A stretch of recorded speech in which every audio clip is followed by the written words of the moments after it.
I'm 79 years old, going on 80. I have a bad knee and I have other physical problems due to athletic injuries, but you know, as long as I'm alive, I can do what I can.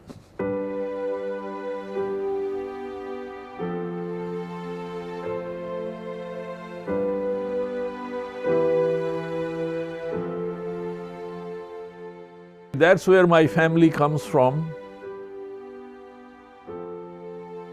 You know, after all this research and studies I have done, in 3 years, available water would be less than 50%.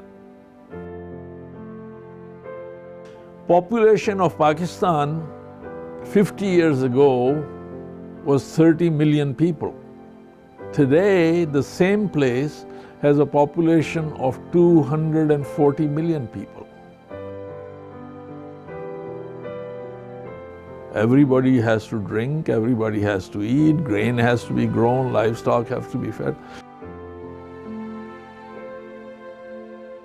This is going to be a very big problem, and I just thought about it and I laid awake at night worrying about it. I'm a worrying type of person anyways, but I just worried about all of this thing. And then I said, what can I do? Well, I can't do much, but I can make some noise and I can talk to my friends.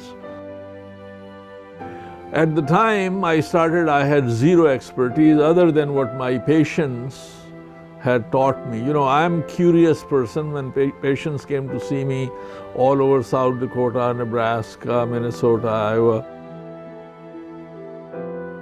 and a lot of the patients that came from West River were ranchers, and they had built stock dam to conserve rain and snow water, you know. And then I went to the agriculture department in Minnesota and also in South Dakota, and I asked them about stock dams, how to build them, how to do this and that. And they were very kind and very generous with the information they gave me. So that's how I learned, you know.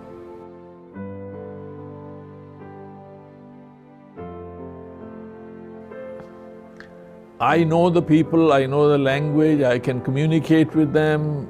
There is a credibility that I have with them. So that's why I'm going there, you know. Yes, rainwater conservation is the saving grace. So I inform and educate them, and then the question arises, well, how are we going to save rainwater? Well, the best way to save rainwater in any area is to build stock dams. All stock dams do over there is they force the water that flows through the ravines at a very high speed to slow down and go into the soil. So it helps the aquifer in the soil. What are the problems I face? First problem I face is when you talk to anybody about dam, they think that you're going to build a concrete dam and there is going to be a lake of water and they're going to grow fish and all of that. Immediately, that is not the purpose and that is not the case. What that place needs, or what that area needs, is that every ravine needs about 10 stock dams, built with local materials, local labor and all the rest. That will help the problem in a way that all the rainwater that's just going like gangbusters, you know, that'll go into the soil. First, you cannot get all the machinery there. It's very difficult terrain. You know, there are just goat tracks. Second, you want to use local material, which is rocks and stones, and you want to use what we call manual labor or local manual labor.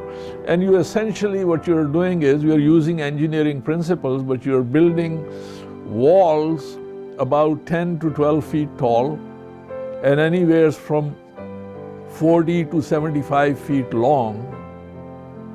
Of most of the stones and rocks you find there are granite or slate. Now 1 cubic foot of granite weighs 184 pounds.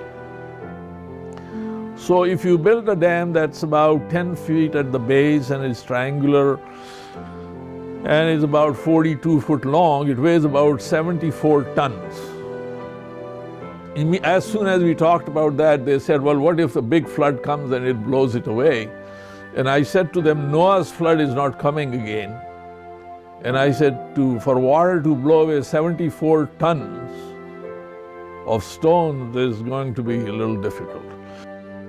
And about June, I got a call from the guy, and he said, well, you know, grandfather's spring has become alive. What do you mean it has come alive? They said it's producing water now.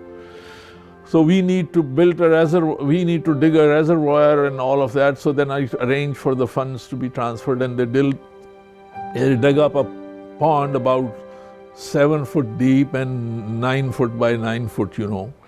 And then they used the spring water. So the two dams made the spring come alive.